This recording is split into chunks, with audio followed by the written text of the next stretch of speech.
सबको ऐसे भाग रहे हैं ऐसे मिड डे मील मिलेगा इनको। इतना भागने का क्या है भाई, जापान आए हो एंजॉय करो। चूहाई। चूहाई, व्हाट इज चूहाई? चूहाई मींस रैट लाइक Everywhere. हाँ? This is not big in Japan. This not big in Japan. 5,000 Japan में बड़ा नहीं है।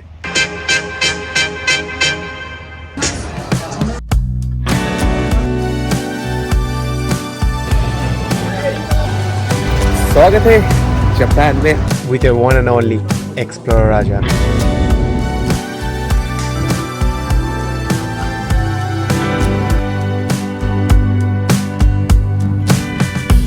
और भाई लोग 9 घंटे बाद स्वागत है जापान में। करना है इमिग्रेशन, वीज़ा तो पहले से लिया, वीज़ा का मैं बताऊँगा बाद में। फिलहाल इस कतर के फ्लाइट को बाय कहते हैं।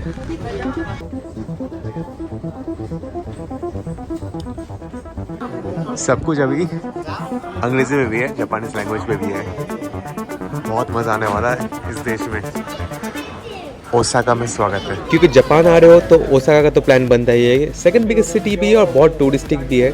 जापान जिसे कहते हैं land of rising sun, eastern hemisphere में है और ओसाका बहुत ही ज़्यादा वाइब्रेंट है और इसका फूड के वजह से फेमस है। यहाँ पे हर कोई आता है, एक और कारण क्योंकि यहाँ के बगल में ही है क्योटो, जो कि बहुत ही सुंदर और बहुत ही टूरिस्टिक सिटी, वो भी सबको देखने आने के लिए ओसाका ही प्रेफर करते हैं। हम लोग देखेंगे इस वीडियो में ओसाका। सब कुछ अलग है। ये रेड कलर का है, जनरली कभी मैंने आज तक रेड कलर का देगा, हर वक्त ब्लैक कलर का होता है। सब कुछ पहली बार के लिए सब कुछ अलग लग रहा है, सब कुछ मज़ेदार लग रहा है।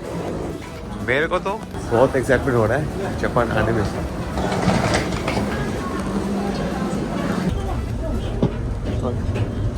भाई जापान में आए नहीं, ट्रेन शुरू एयरपोर्ट के अंदर ही, फर्स्ट टाइम ट्रेन इमिग्रेशन जाने के लिए। अभी हम लोग स्टेशन में ही है और देखो ट्रेन में, ऐसे मैंने वीडियोस देखे थे बहुत, बट पहली बार ऐसा है कि एयरपोर्ट के अंदर ट्रेन लेने का मौका मिल रहा है।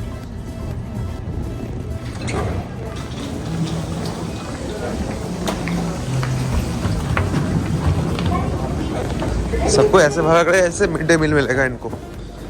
इतना भागने का क्या है भाई, जापान आए हो एंजॉय करो। सब इसलिए भाग रहे थे कि जापान के इमिग्रेशन में बहुत फॉर्म फिलअप करना पड़ता है, बहुत कुछ लिखना पड़ता है, उसी वजह से टाइम लगता है, तभी भाग रहे हैं काउंटर पे सब। और जी एंट्री हो गई जापान में, कंट्री नंबर 98 में। आप सबका स्वागत है। Konnichiwa Japan.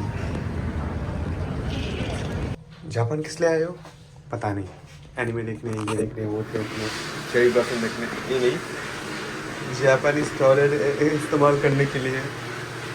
अब आएगा ना मज़ा। क्या कहते हो?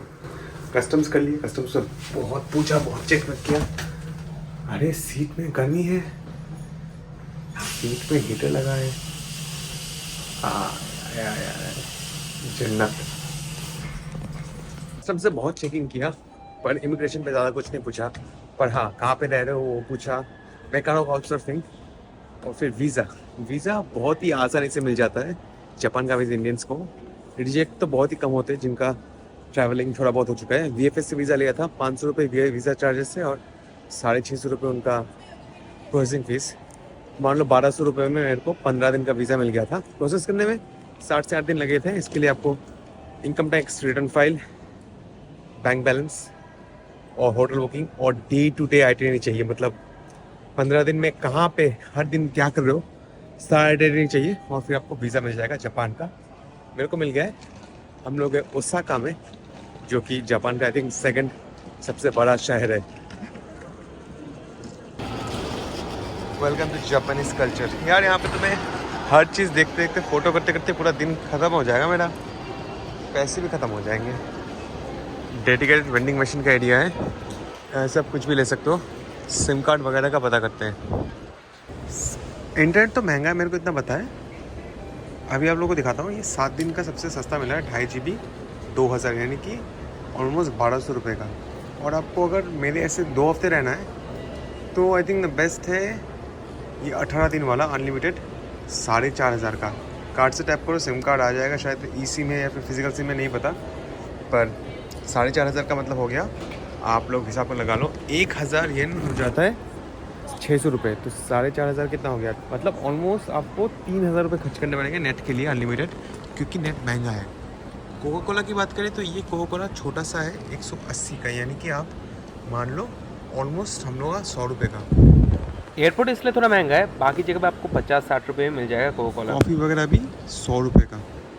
लेने का तो मन कर रहा है बहुत कुछ, पहले पैसे एक्सचेंज करा लूँ। सारे वेंडिंग मशीन में सिर्फ कैश चलता है, जापान में बहुत कैश चलता है तो कैश निकालना पड़ेगा। इधर भी एक और कंपनी है, इसका दिखा रहा हूँ आप लोगों को। यहाँ पे मिल रहा है 15 दिन का 5900 में। ये तो ज़्यादा महंगा है। मैंने ई सिम ले लिया था एक कंपनी से, और अभी ई सिम मेरे आईफोन पे लगा दिया मैंने। अप्रैल का महीना है और इतने टूरिस्ट आ रहे हैं कि टूरिस्ट इंफॉर्मेशन वाले जो भी काउंटर्स है सब खाली हो चुके हैं, सब ले लेके खाली कर दिया। टूरिस्ट इंफॉर्मेशन सेंटर, इधर कुछ मिलेगा, सिम कार्ड, ई सिम, डाटा वॉइस, लाइन लगा है यहाँ पे। JR कांथों के वाइड एरिया एक्सटेंशन पास 3 दिन का 12,000। जापान में ट्रेन और ट्रांसपोर्ट बहुत ही महंगा है, तो मैं इस वीडियो सीरीज में बताऊंगा कैसे सस्ते में किया जा सकता है। तो आप देख सकते हो कई सारे ऑप्शन से हम लोग को लेना है रेलवे लेके जाना है एयरपोर्ट के लिए। ये जो एयरपोर्ट है ना, ये एकदम समुद्र पे एक छोटा सा आइलैंड पे बना हुआ है। हम लोग जा रहे हैं हाई स्पीड फेरी, बस नहीं यार, ठंड है बाहर, तापमान 13 डिग्री है, ठंड है। मैंने तो कुछ ठंड के कपड़े लिए नहीं, क्या होगा राजा। एक जापानीज येन का है $145, मतलब $1 का है 145 जापानीज येन। तो मैंने दे दिया $40 फिलहाल के लिए, और मेरे को मिल रहा है आई थिंक 5800 के आसपास। अभी फिलहाल के लिए $40 तो ठीक है। $40 में देखते हैं कितना घंटे या दिन जाते हैं। या ओके 5000 है sir. You have change? No, 5000 is the smallest? this is not big. Huh?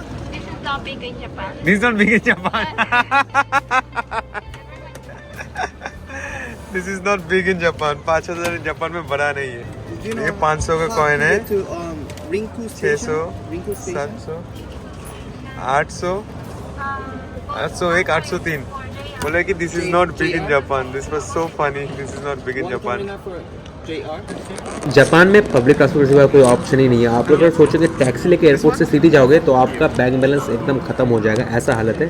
Japan में सिर्फ पब्लिक ट्रांसपोर्ट लेना पड़ेगा, बहुत ही एफिशिएंट है, बट थोड़ा कंफ्यूजिंग हो सकता है शुरू में, पर बाद में आदत आ जाएगा। मेरे को भी पहले बहुत मुश्किल हुआ जापान में, पर बाद में मैंने बस पब्लिक ट्रांसपोर्ट यूज़ किया, क्योंकि ऑप्शन ही नहीं है, यही लेना पड़ेगा और यही करके बहुत पैसे खर्च करके ट्रैवल करना पड़ेगा जापान में। क्या टिकट ले लिया 880 येन का, 880 येन का 6:44 में है ट्रेन अपनी, और 880 येन मतलब चेक करना पड़ेगा कार्ड से कितने कटे, पर मेरे को लगता है 500 रुपये का टिकट है। प्लेटफॉर्म नंबर 1 पे है।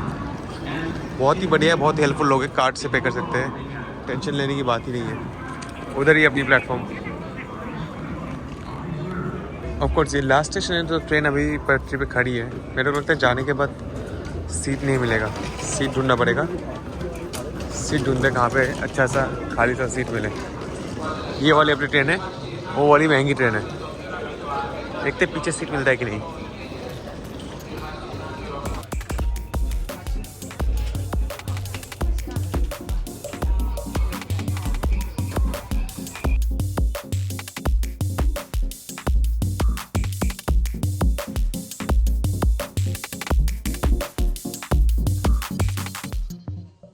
Of course, exactly on time train चल चुकी है अपनी।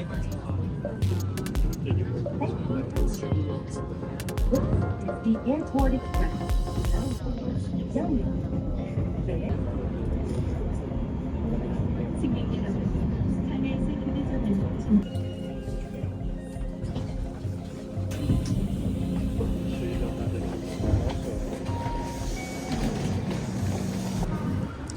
यार सकाई के ईस्ट के एग्जिट पे आ चुका हूँ मैं, और यहाँ पे होस्ट से मिलने का बात है।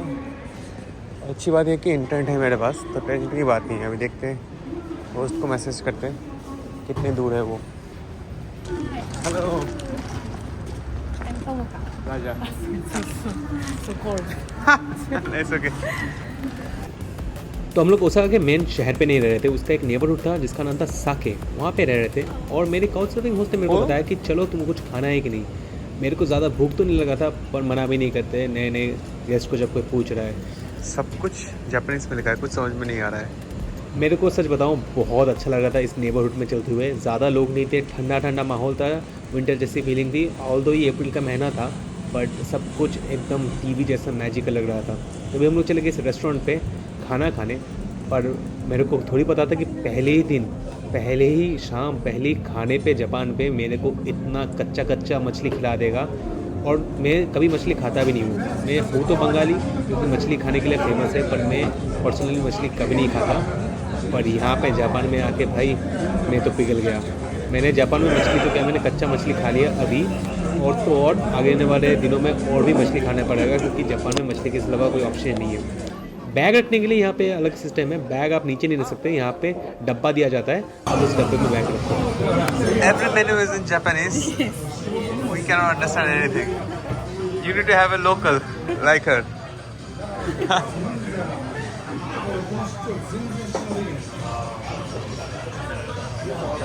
हम लोगों ने बियर ऑर्डर किया है। That's the beer. तो मैंने होस्ट को बोला तुमको जो मन है ऑर्डर करो, ट्राई करेंगे, बस बीफ मत देना, बाकी सब कुछ खा लूँगा मैं। तो उन्होंने ऑर्डर कर दिया कच्चा मछली, देखो। और मैंने बोला भाई पहले तुम खा के दिखाओ, मेरे को तो यकीन ही नहीं हो रहा है कच्चा मछली कैसे खा लेते हो। Maguro, kampachi. Nandaro. English? This is a fish? Fish wish. Okay, all these three fish. You start first. Show me. Itadakimasu. You pray to whom? Wasabi. What is this? Japanese hot A spice. Okay. ये जो हरा spicy चीज़ था बहुत ही ज़्यादा spicy था। अपना जो tuna. Local होता है ना कासुंदी, कासुंदी जैसा टेस्ट था, बहुत ही स्पाइसी। सोया सॉस में कच्चा मछली दबा के खा लो। और मेरे को तो ये पकड़ना भी नहीं आता, मैं कैसे कहूँ। देखो जापान में जो भी फल सब्जी मिलता है सब कुछ एकदम सुपर फ्रेश रहता है, इतना फ्रेश रहता है कि आप कच्चा खा सकते हो। दुनिया की किसी भी देश में, यूरोप में भी इतना अच्छा क्वालिटी मेंटेन नहीं किया जाता जितना जापान में किया जाता है। उसी वजह से ये लोग कच्चा खा सकते हैं। कुछ कुछ जगह पे तो कच्चा मुर्गी भी खा लेते हैं। मैंने कच्चा मुर्गी तो नहीं खाया, बट कच्चे अंडे और कच्चे मछलियों से स्वागत हुआ मेरा यहाँ पे जापान में। अगर आप ट्रैवल करते हो दिमाग को थोड़ा खोलना पड़ेगा। अगर आप शाकाहारी हो तो आप कुछ ही मत खाओ, पर अगर आप शाकाहारी नहीं हो, अगर आप मांस मछली मटन खा लेते हो तो जापान में आके ये ज़रूर ट्राई करना। इससे मतलब असली ऑथेंटिक एक्सपीरियंस मिलेगा आप लोगों को। अच्छा है, पर दिमाग में it's nice, but the idea is raw. Because the brain is like, hey, how are you eating it? If you don't want sashimi, not steak. Not still Japan. Everywhere. Japanese are not vegetarian? Small. But it will take some time to. You eat raw eggs? Yes. Yes. Yes. With rice. Maybe in the mouth? I don't like, but someone is. Yes. It's safe. Only in Japan. Yes.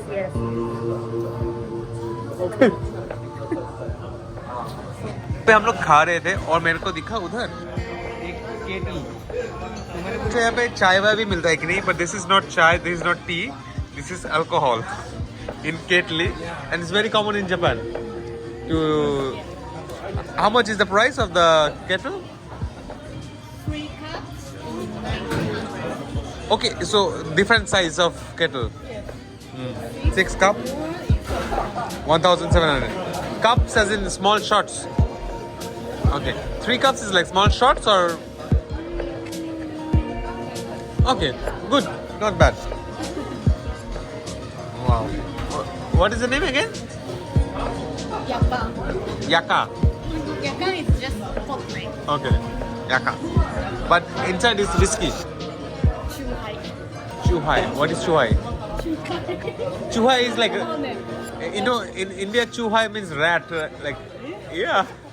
चूहा अगर it's what kind of alcohol? It's like vodka, spirit, sweet. Okay.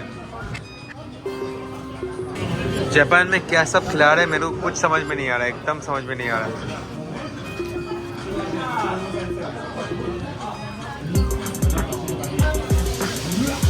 Good? No soy sauce?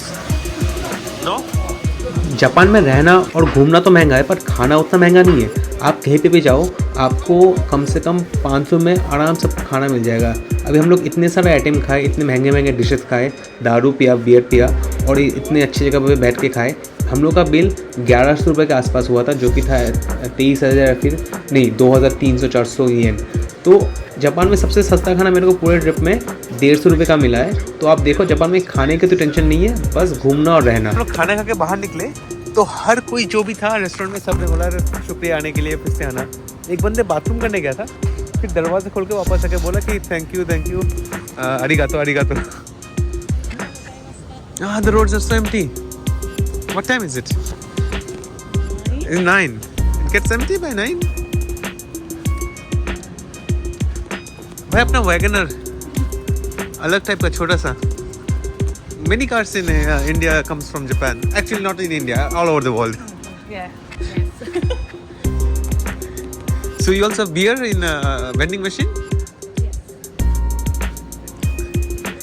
Is all Japanese brand? Yes. Yes. 140, 220, 170. They take card or only cash? It's only cash. Okay, but some places they take card. These cigarettes.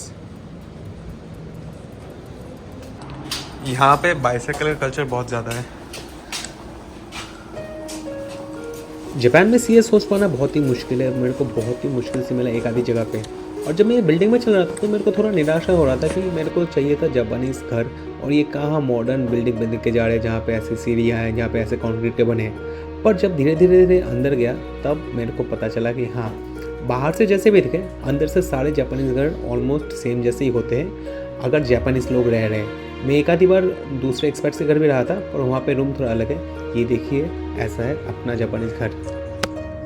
ऐसा है अपना घर, जैसा movies में देखा था वैसा ही थोड़ा बहुत, पर क्योंकि ये थोड़ा शहर के अंदर है तो अपार्टमेंट में है एक जापानीज़ का घर।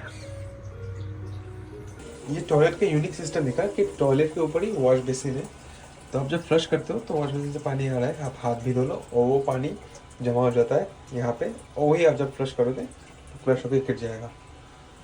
बढ़िया सा सिस्टम है। ऑफ कोर्स ये सब गर्म है और यहाँ पे कितने सारे बटन से कुछ समझ में नहीं आ रहा है। बन चुका है और यहाँ पे डोरेमोन सोता है, बट एक्चुअल में ऐसा कोई नहीं सोता है। And this is sliding doors. How do you say good night in Japanese? Saminasai. Oyasumi. It's like bye bye. Just good night. Oyasumi. Oyasumi. And oyasumi. Arigato. ऐसा दरवाजा बंद हो गया अपना जापान में। और आप लोगों को दिखा दूं, जापान में जो चार्जिंग पॉइंट यूज किया जाता है ना, वो यूएस वाला है, ऐसा लंबा लंबा, इससे चार्ज होगा। तो मैंने JR पास मंगवाया था और ये JR पास घर पे डिलीवरी होता है, बट मैं था अफ्रीका में। तो अफ्रीका में मैं कैसे डिलीवरी दूँ, तो मैंने अपने काउचसर्फिंग होस्ट के घर ये जापान रेलवे का पास डिलीवर करवा लिया। चलो इसे खोलते हैं और देखते हैं कैसा है। JR पास मिल गया, मतलब मैं जापान का बुलेट ट्रेन में लेऊंगा और बहुत कुछ एक्सपीरियंस करने वाला हूँ। इस अपकमिंग सीरीज़ में जाऊँगा हिरोशिमा, जाऊँगा क्योटो, टोक्यो और माउंट फूजी, साथ ही साथ डोरेमोन शिनचैन का घर, सब कुछ दिखाने वाला हूँ इस अपकमिंग जापानी सीरीज़ में। So keep exploring with explorer Raja.